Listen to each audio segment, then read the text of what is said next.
Hey everyone, welcome to another episode of the Transform IT podcast. I'm Patrick Pauls. And this is Miraj Juwani, and today we've got a special guest in the studio today. It's Smartbridge's CEO, Sri Raju. Welcome.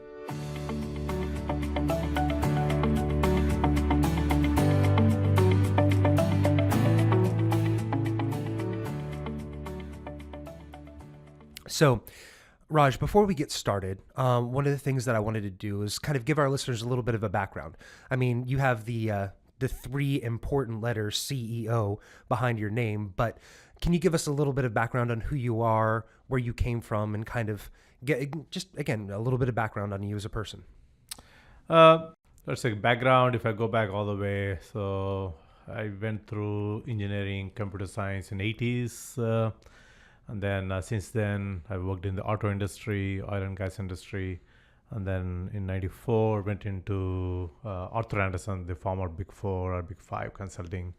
And then I probably had the best part of my career at Arthur Andersen, because that's really where we learned what really technology means and how it really relates to the business, and how you need to take care of customers, and why customer is the king, and how you need to understand what the customer needs are and what the business is. So that's really where I learned all those things. So was there till 2002, the whole Enron related implosion that happened. And after that, a group of us decided, let's get out and let's be on our own. So that's what started Smartbridge. And so I started Smartbridge in 2003, beginning of 2003.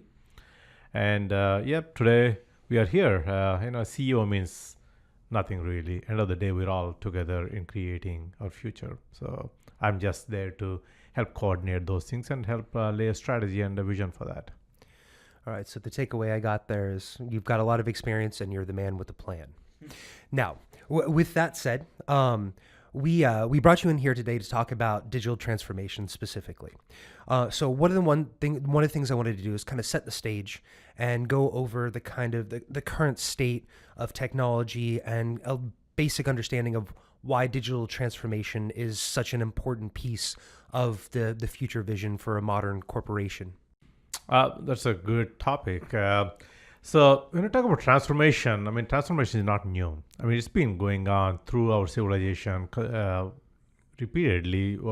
Every several decades, you go through transformation. We went through industrial transformation. That's a classic example of transformation that we went through in the 1700s, 1800s, right? Yeah. I mean, and then technology came around, computers came around. It transformed in different ways. So what we're going through now is a different kind of transformation. In 2000, we went through the whole dot-com transformation in a way. So today is a different term. This is digital transformation. It's just that people are now figuring out still that you really can take advantage of the digital assets that you have, the digitalization of all the things that we do, and then use that to our strategic advantage. That's really what's going on. Now, how you use it, it's up to the individual and organization to figure out how they use it. And we see so many examples today in the market where that's actually happening, and companies have actually, new companies have evolved and primarily using digital technologies. So we can go into examples if you want. Yeah, before we get into that though, can you tell us why that's become a necessity now, right? So the current state of the world, what do you see now? Yeah. That requires so it's absolutely critical that companies take this seriously. Otherwise, you'll be left behind because your competitors are doing that. We ourselves in our company are going through our own transformation, right? I mean, so to illustrate that, take for example Uber. So Yellow Cab and other rental car companies were very happy. Horrible service, but that's what you're stuck with. Now, all of a sudden, here comes Uber from the middle of nowhere, a company that never had any rental cars business. They were not owning any rental cars, but here comes a company out of California using technology, became the intermediary between the consumer and whoever is providing the rental car service or whoever is capable of providing that service. Yeah. So they completely upended the market. Why didn't Yellow Cab think about that? because they were fat and happy and they didn't care, right? Now a nimble player comes around and puts themselves in the middle of the customer and the brand, and now you're stuck. So that's really what happened. I mean, there's so many other examples, Airbnb and Uber Eats and a bunch of other examples. But if companies don't wake up, open their mind, open their eyes, and see what's going on or what could happen, then they will be left behind and they'll be scratching their head. Why didn't I do it? Yeah. I mean, if you take Airbnb, why didn't Hilton or Hyatt think of Airbnb? Airbnb did not have any hotel rooms. Yeah. Hilton, they have so many hotel rooms and so many billions of dollars sunk into that. But yet, Airbnb is the king of the whole, for the traveler today. Right? Yeah. So, I mean, I recently went on vacation and used Airbnb for the first time myself, and it was an amazing experience. So I can, for those of you who haven't used it, it's definitely something that I'd suggest save you a lot of money, and it really is a much better service all around than using the standard hotels and booking services or travel agencies. Yeah, but those examples are not unique to those industries. I mean, every industry, these examples will come into play at some point. Yeah. Take another example. I mean, Amazon. Amazon started in the .com era, right? It did, I remember I invested in Amazon at that time. And it went up a little bit, and then after that, I sold it.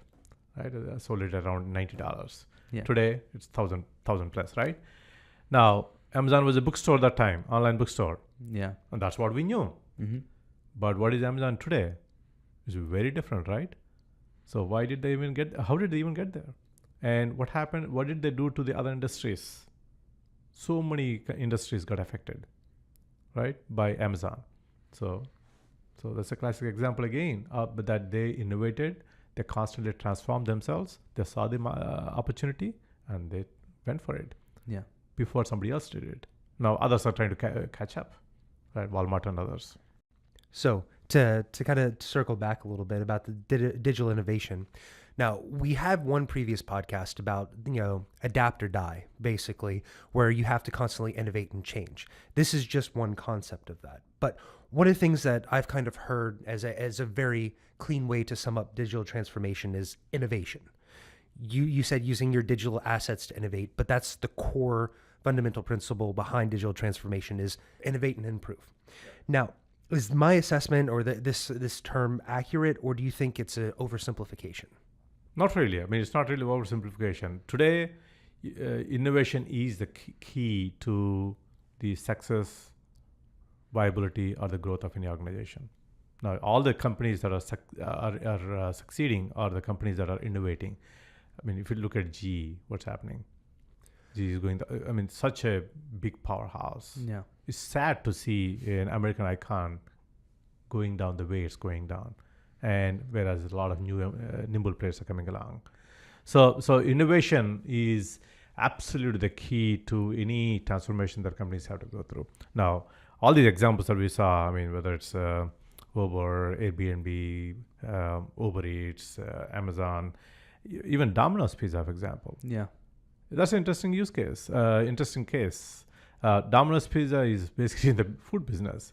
But yet today, Domino's is considered a poster child for technology in the food business. Really? And how so? Also because they have transformed the customer experience from the time you order the pizza, the way you order the pizza, the ease with which you order the pizza. Yeah. With even a single, you can even do this where you open up the application and it knows that you want to order, right? You have your favorite order, it'll go ahead and place the order. If you wait for some time, then it knows, okay, that's the order you want. Mm-hmm. I mean, that's a very unique case, but from the time you place the order, the ease of ordering to knowing your order status every step and knowing exactly around when you're going to get it, that was experience that nobody else had before. Yeah. Now, that was a unique experience that they created. And they have a lot of other things too. I mean, you see it in the news, what they're doing. The fact that they're even volunteered to fill the potholes. And that's a marketing gimmick. Yeah. But anyway, it's still innovation in the thoughts and ideas and what they're doing. to the point that today they are looked up as the poster child when it comes to adoption of technology or using technology to truly transform yourself in the food industry. Who in the world thought food industry would be a prime candidate for a lot of technology? But today it is. Yeah. So innovation is absolutely key for any organization, and you see lots of examples that are there. If the company does not have innovation culture, then they're going to fall behind. Yeah. So you talked about technology. You're talking about, in that example, food industries, and it has nothing related to technology, right? So can you talk about, between the side of business and IT, what that alignment or partnership looks like currently and what it should look like for digital transformation to thrive? So what I'd actually like to clarify that question and focus a little bit more. So in a lot of different businesses and in my experience, that IT is still viewed as kind of an expense, a burden, cost, however you want to, categorize it. And we talked about previously that we discussed that IT and the business have to be aligned. Now, it seems to me that if IT is still seen as an expense or a burden, how can that align with the business to help with this digital transformation or this innovation process? Yeah, I mean, innovation is really a culture that should be permeating within the entire organization, not just in IT. Okay, so ultimately, where is IT? I mean, what is IT's purpose? It is to enable better ways of doing things and better strategies, and to enable the strategies for the business. IT is not the organization that's bringing in the money. It's the operations that's bringing the money, and it's the C-level suite that's defining the strategy that will then create the roadmap for bringing in the money into the company. And IT has to enable that by doing things cheaper, faster, with innovation and with technology. And today that's possible. Traditionally, it was always possible, but different mindsets and different ways of looking at things. For example, CFOs looked at IT as a cost and cost cutting. I wanted to do cost cutting and so on, whereas CEOs are too busy with the business strategy. But then today, I'm very glad to see more and more CEOs asking, where is IT, where is technology to enable my strategy? And that's really where the CIO's job becomes very important. And today, always, but more so today, CIO's job to me is 80% of it is marketing and communications. Only 20% is actually running the IT organization. And no, they better have good people on their side to run the IT organization. But CIO's job is to educate the business on what the art of the possible is, if the business does not know. They need to understand, business needs to understand what is possible today with technology. What is the art of the possible? If they don't understand, then they can't innovate in new ways of doing things and stay ahead of the competition. And if CIO is not around to educate them, then It's a disconnect. it's a disconnect. Yeah. So more and more companies are actually, the C-suite is working together very well. There's still a lot of some companies that are not quite there yet. But again, you need a CIO who is not a keep the lights on guy. You need a CIO who is a progressive thinker that will enable new things. That is absolutely key. Companies that are stuck with CIOs that are just old-fashioned, just cost center, I'll keep the lights on, are not going to get ahead.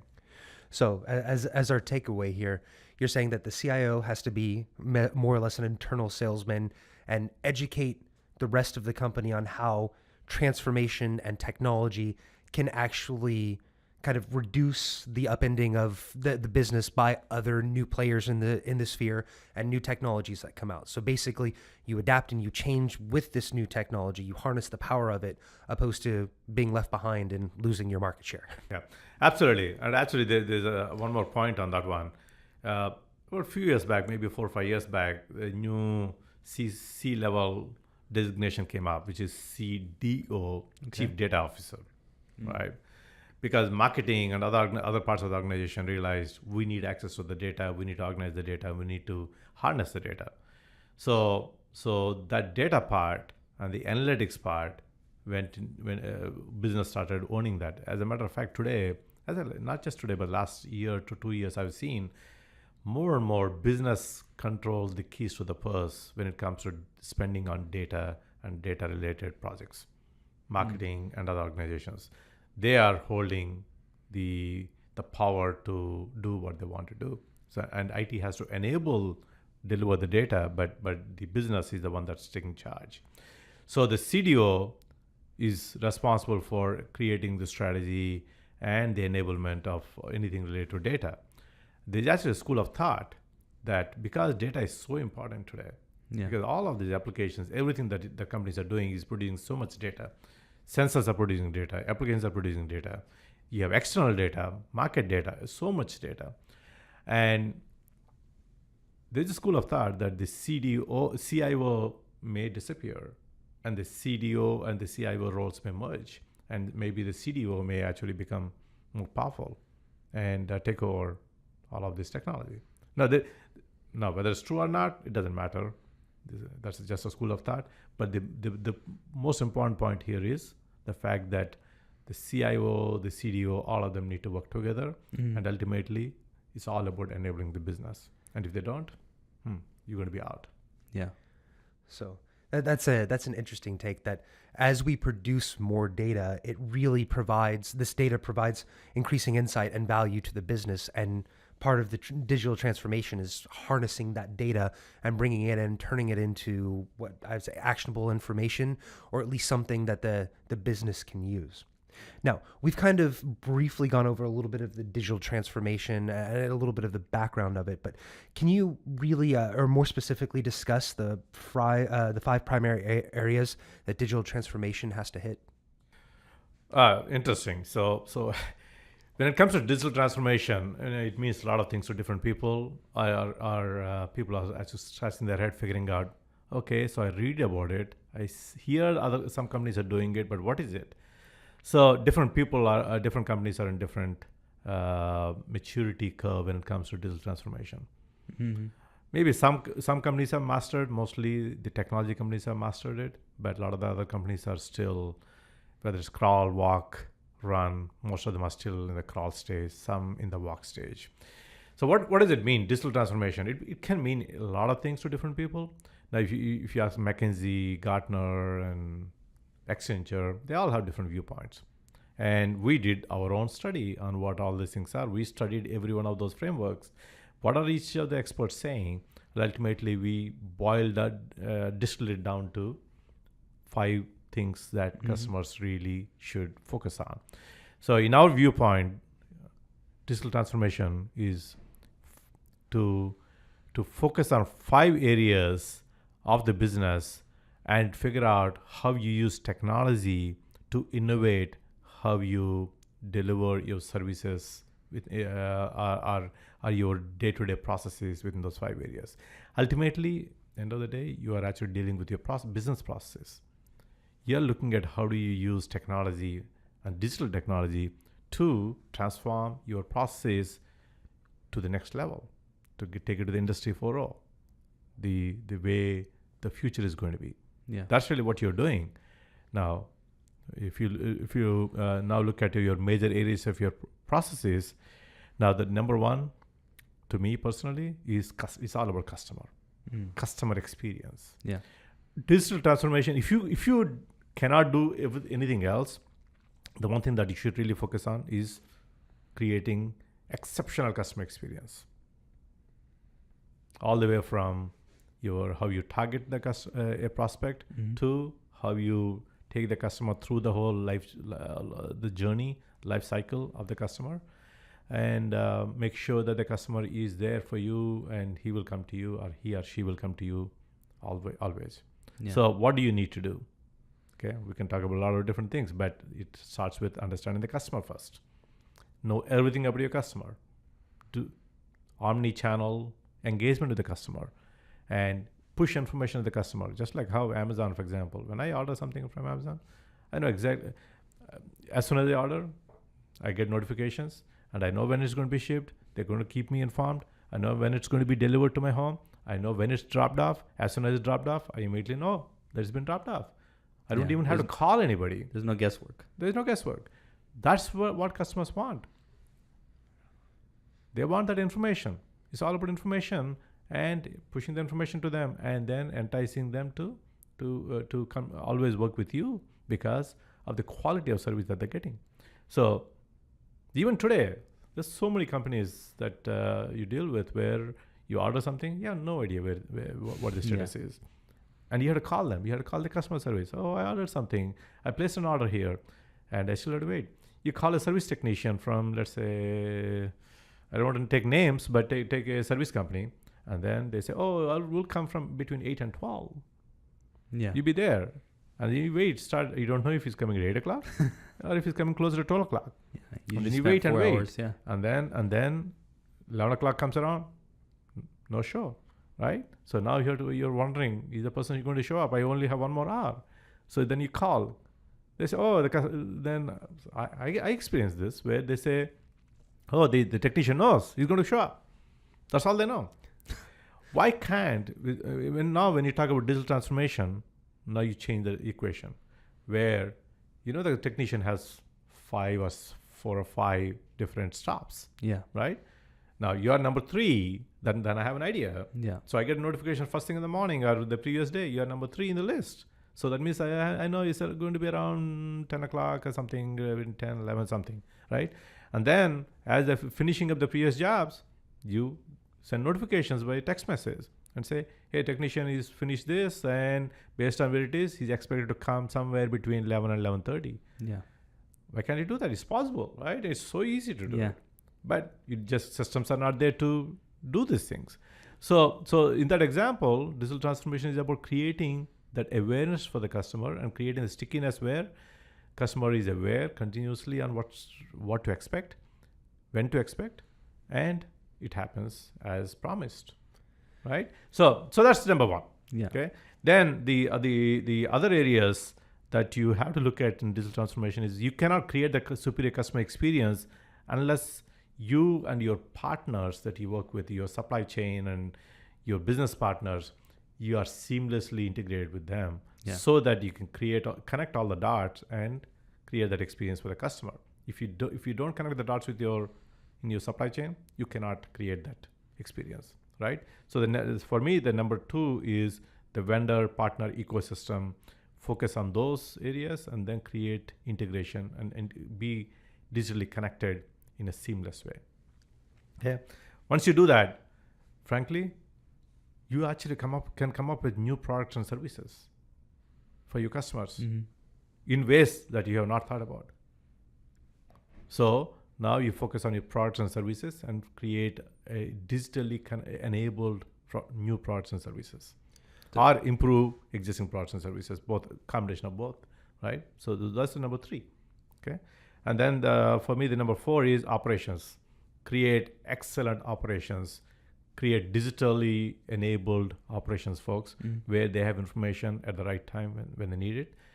For example, in field service, we call something called a digital technician, where the technician, when they show up at a customer, they have digital access to digital information about everything about the customer, about the service that they have to do, the previous history, everything else. I have the access to the information, then I can do my job much better. So create excellent operations with digital technologies. Okay, and the last one is, for me, it's the workplace. I mean, people are all working together within an organization. Create collaboration.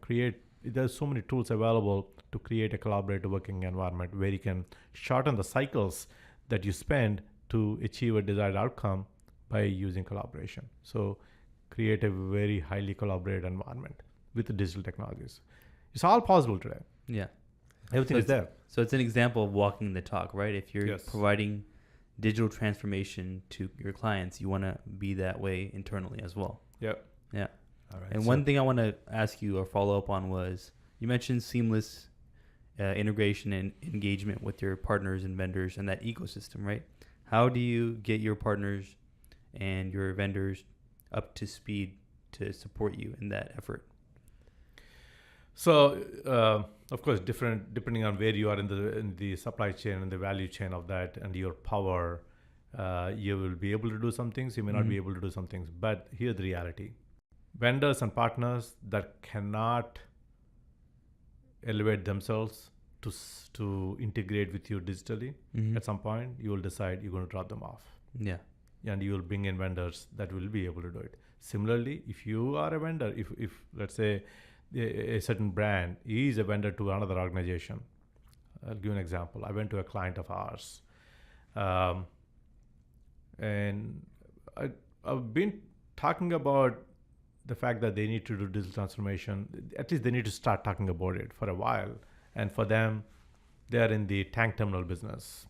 For them, digital transformation doesn't apply for us. We just get material into their tank and we store it, and then we bill the customers.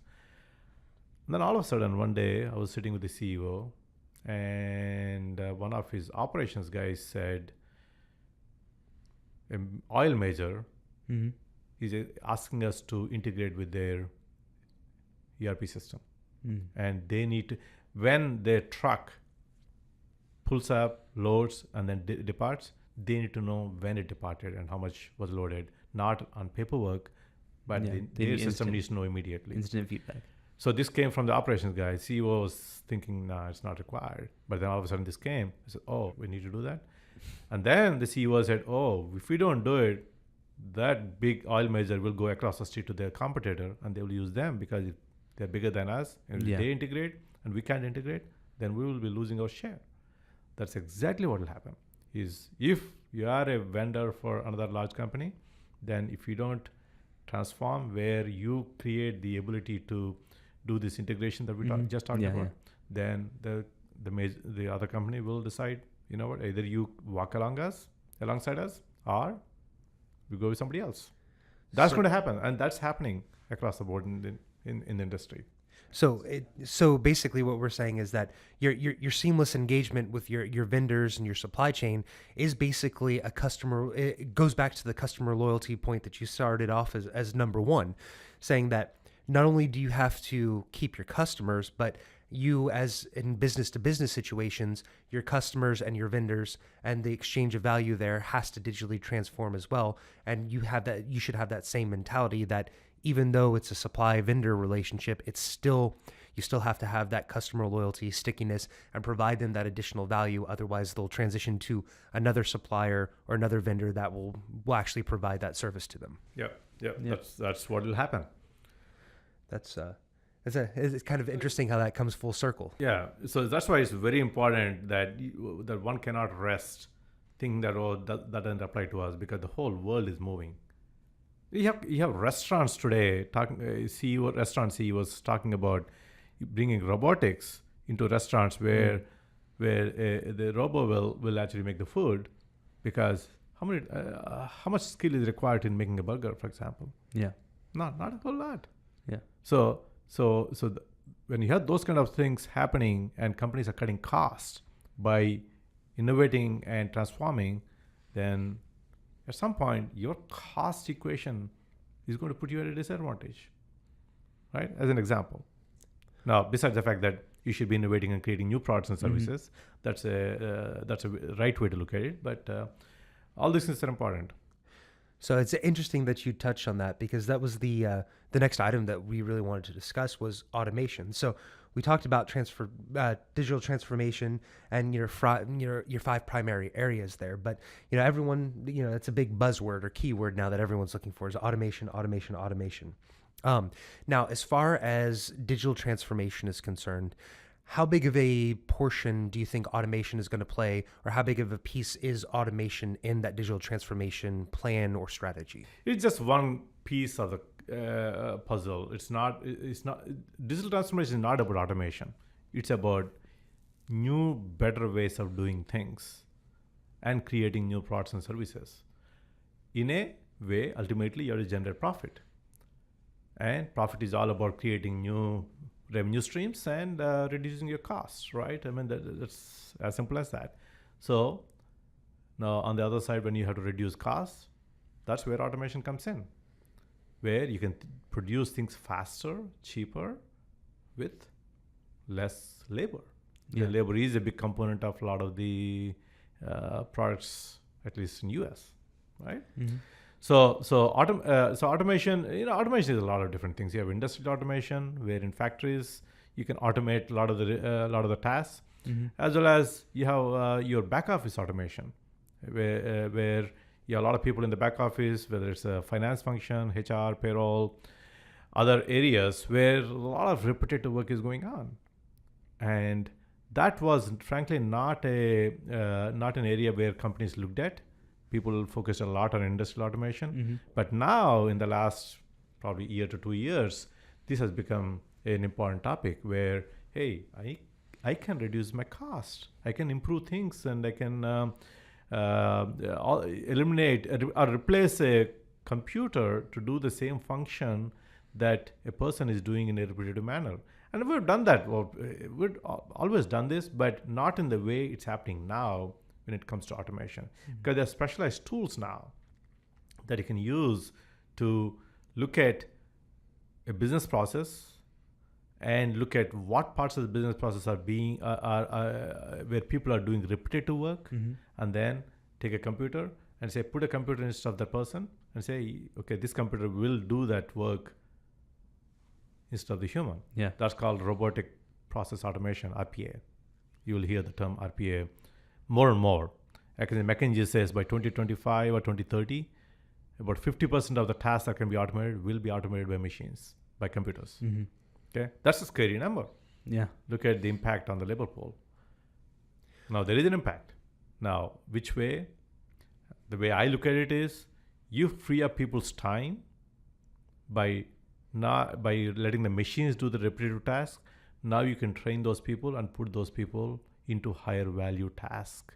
That way you are using their human brain power talent to achieve higher purpose in your organization. Yeah. Not put them in 8 to 5 repetitive task mode. Yeah. Okay. Where they're not engaged or thinking. Yeah, that's the way I look at it. Yeah. Now, if labor reduction happens because of enough of juice that you are able to pull out, yes, I mean, that's the company's decision. That's up to them. Yeah. But more importantly, free up people's time is the way I look at it. And with RPA, it's possible today. That's why we got into RPA, because that's a big wave that's coming. Now, don't think it's a digital transformation. That's just one small piece of the entire puzzle. Yeah. So it's nice to know that the CEO of our company is an optimist, and that if he comes up and automates part of my job, I'll go up and get some training instead of be looking for something else. Anyway. So just to recap, right? So we talked about the key areas. We talked about customer loyalty, providing that or having that stickiness to where they want to come with you because you are enabling them to transform as well. We talked about seamless engagement and integration with your partner and vendor ecosystem. We're talking about operations, the workforce collaboration where you are walking the talk. You're internally, digitally transforming as well as helping your clients get there as well.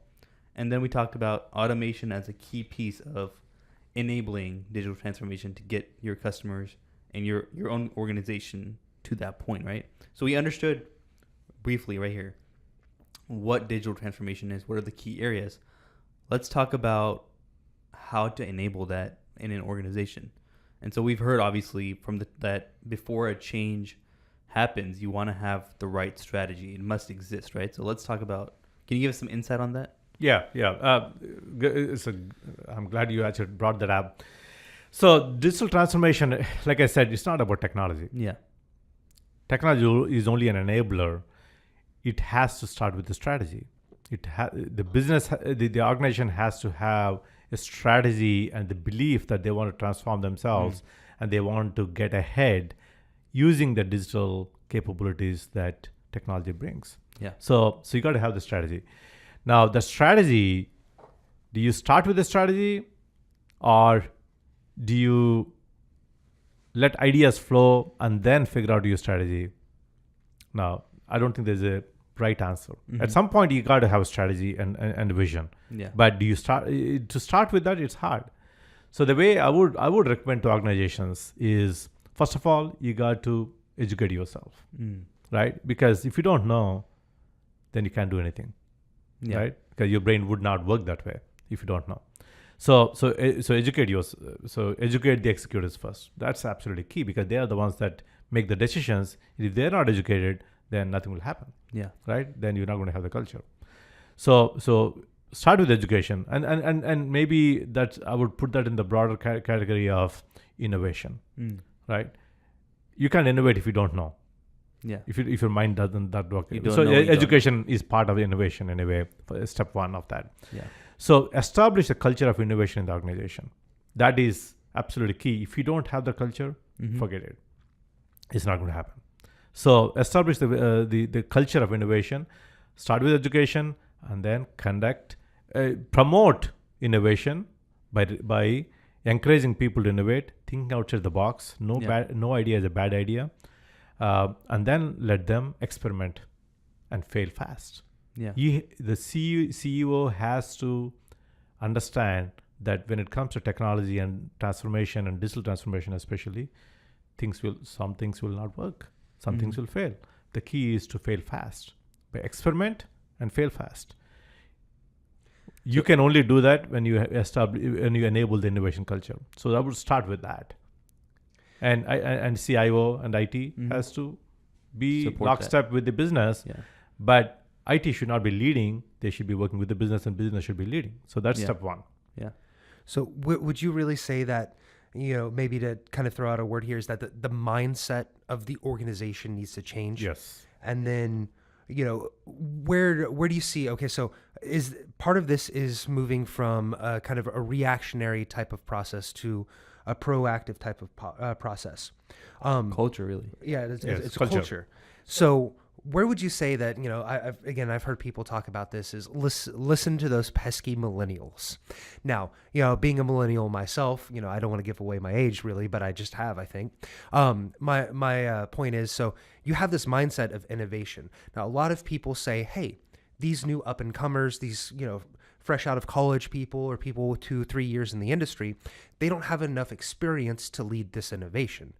Do you agree with that, or do you think that's the wrong mindset, and that these pesky millennials, as they put it, are really a great tool to have for you to innovate? Absolutely, it's a great tool to have. It's a great asset. Now, I agree with you that they don't know the business and they don't have the experience. That is true. But they have the drive, they have the energy, and they have the intellectual power with the modern digital technologies to quickly innovate and create things. I'll give you an example. This is a real example. I read this in a McKinsey article about a year and a half back. So this is, I think it's Citibank in Asia, if I remember right. And Citibank operates globally, and every region is autonomous in how they operate, because the local cultures and the way local business is very different, right? And they wanted to innovate, and they wanted to create new ways for their customers to engage with the bank. And they want to come up with lots of mobile applications and so on. Now, a bunch of senior VPs, I know everybody's a VP in their bank, but I'm talking about really powerful VPs. Yeah. They had this idea, they had the vision to create something new, but they didn't know how to go about doing it. And because they are not educated and they don't know how to go about doing it, they didn't know how to achieve this. And they spent, believe it or not, close to $1 billion, according to that article, and achieved not a whole lot.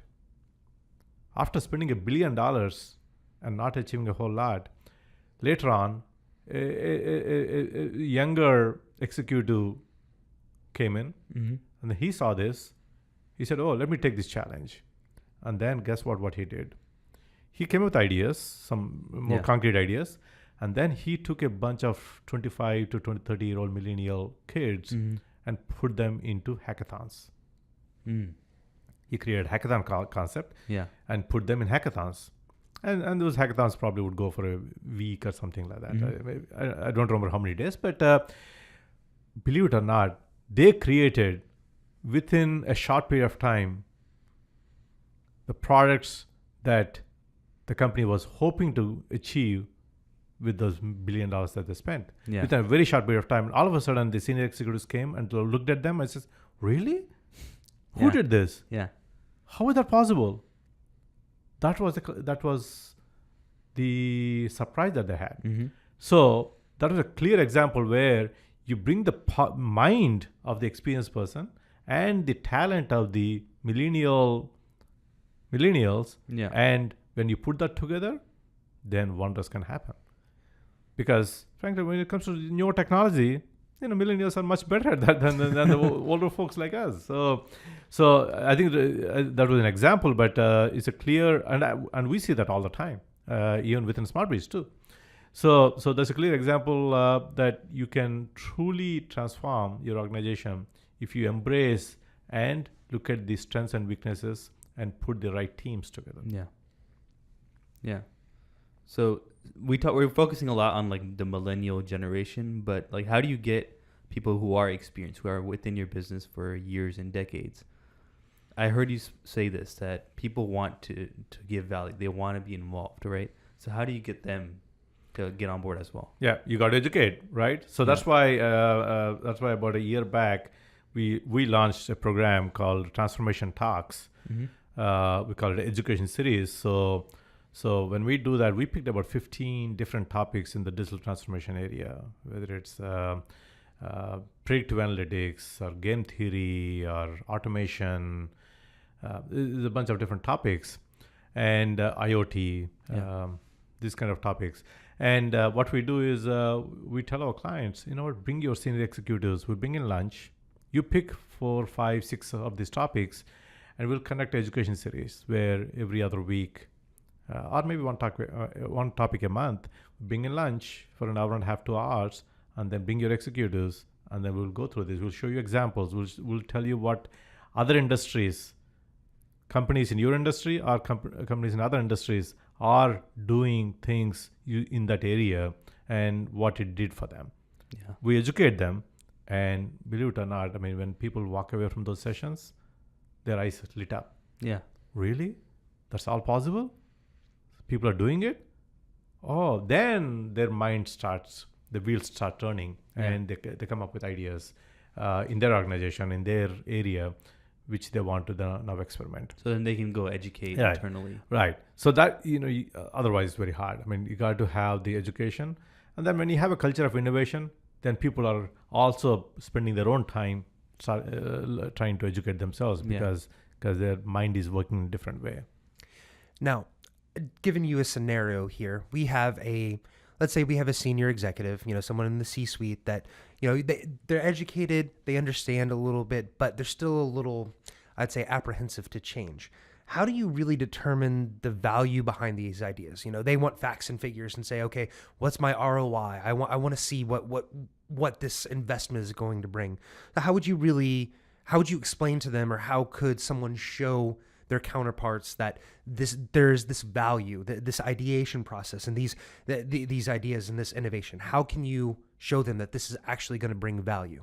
Yeah, I don't think it's very difficult. If you, yes, some of the executives may not have the foresight to think about those things, but what I just said some time back, which is if you have the innovation culture and if you do these innovation type of things like hackathons or these Shark Tank type of things, because I know companies that are actually conducting Shark Tanks within the organization, and once you conduct them and then you sort of announce those things, you don't have a choice. Executives don't have a choice but to actually listen to those things and say, oh, I need to know more about it. I know what Shark Tank is, but in our company, really we're doing those things? Really, we're funding some initiatives. Oh, why so? Oh, because of this. So like I said, fail fast. Invest and fail fast. And even for these executives, I think people have to show them, hey, look at what we have created in a short period of time. And then once they see it, most of the executives are smart people when it comes to business side. Then they can see, oh, really, if I have something like this, this is what I can do. They're smart people, right? So they'll figure out. Yeah. But their thing is, I don't know how to even get there, right? So that's where I think a lot of the young folks need to enable those things, and the technology, IT has to enable those things. So we talked about like the current state of the world, where you need to adapt or else you die, so to speak, right? Yep. And how business and IT needs to support the business or enable them to make these decisions through getting information better and more effective ways. But also, we talked about understanding digital transformation, right? The key areas that you talked about, why it's necessary. We talked about customer loyalty, seamless engagement, operations, workforce, collaboration, all those things. And to recap, the final piece is we understood what digital transformation is. Enabling that, how do we get that is, right, we start with the strategy. And if you don't have one, you want to build this culture of innovation. And that comes through education and setting a mindset of, hey, we have the people that we need. We just need to educate them, open their eyes, and see what they can come up with, and give them the opportunity to provide some kind of value and see if there's anything coming out of there, right? Yeah. Would you say So that's in good that, basically, then you ideate Yeah. and collect all the ideas, and then do a classic strategy, which is you then figure out which ideas are higher value versus the lower value, and then put a roadmap, and then start executing the roadmap, and then of course, like I said, fail fast if something doesn't work. Yeah. And then once you do that, but however, there are a lot of other technology pieces that come into play to course. truly succeed. Yeah. I'll just go through some things Yeah. there. So first of all, if you're sitting on legacy old systems, Mm-hmm. it's very hard to achieve digital transformation if you are sitting on old systems. Yeah.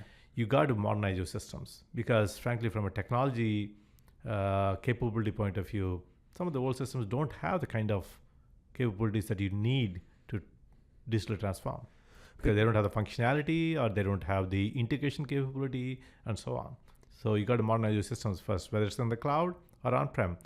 And then cloud absolutely more and more companies I'm seeing, people who said no to cloud are now saying yes to cloud.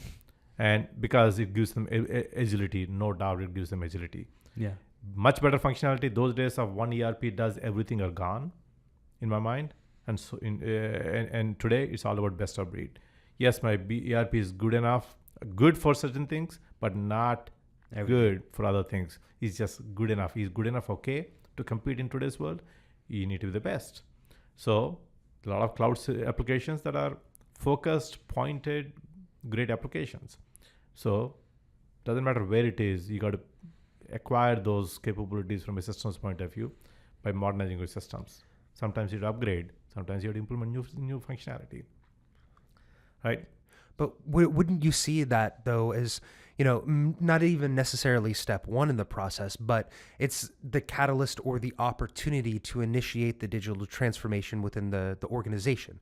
Okay, we have this old stuff, we need to go to the new stuff, and that provides the perfect opportunity to shift that mindset into the modern era where you're trying the new innovation. People are getting tangible results from these new investments, and then using that as a springboard to bring in other pieces, integrate in, and just kind of drive the entire process. Yep, that's right.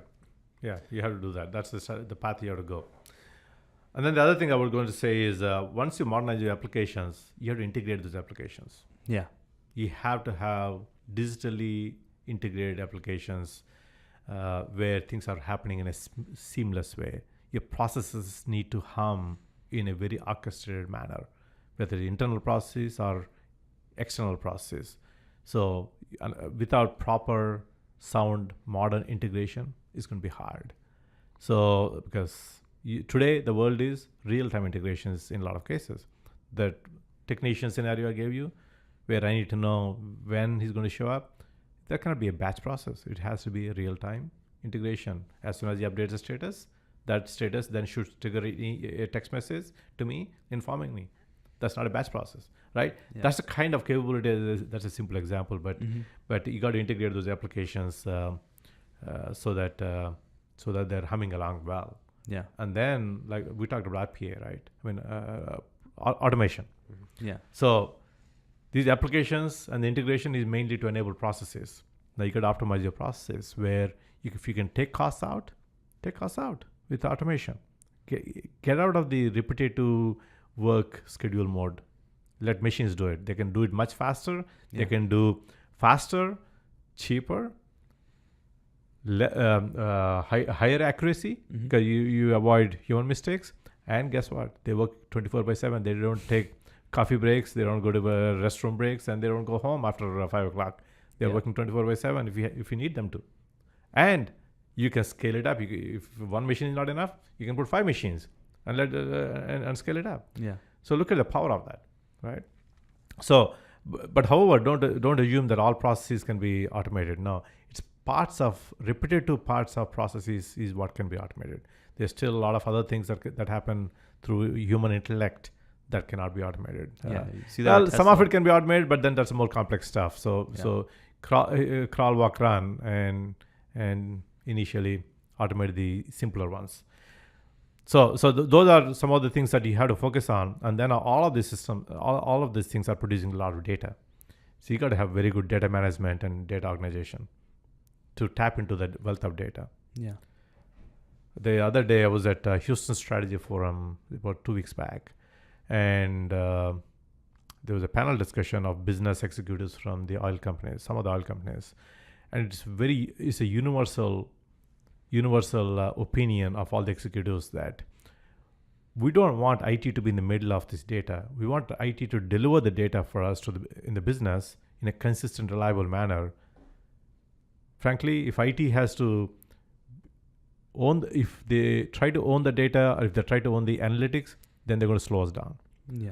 We want IT to deliver the data in a consistent manner. We have smart, great people in our business side. We're all very capable people. There's a lot of magic we can do with the data. We just need the data. Yeah. So what does IT have to do? Get out of being in the middle of saying, oh, I own all these tools, and so I have to do these things, and I have to do this analytics, I have to put this dashboard, I have to do all these things. No. Just make sure data is organized well so they can be consumed well, easily, and enable the data in a consistent, reliable manner every day. Make it available to the business. If they have it, then they can do wonders. Yeah. And that's happening everywhere. A lot of the data scientists are actually in the business rather than IT. Really? Yeah. Wow. So that's where it should be. So we have to organize the data so that it can be consumed easily. And then once you have organized, then of course all of the data, the analytics and the predictive analytics and all the other things that you can do to take your performance of your systems and your processes to the next level. That's the other capabilities that business need to have. Yeah. It could be in the business side, not IT. Right? But that's essential capability that companies needs to have and establish. And then today, everything is on mobile, so you should actually deliver it on mobile to the extent possible. Yeah. Right? So that's my our viewpoint on the whole, how companies need to transform and start putting the pieces of the puzzle in place to be able to start doing things. Yeah. I think that's some really good insight for everyone listening. You have anything to add, Patrick? No, that's all. Well, a couple of takeaways. One, ideas can come from anywhere.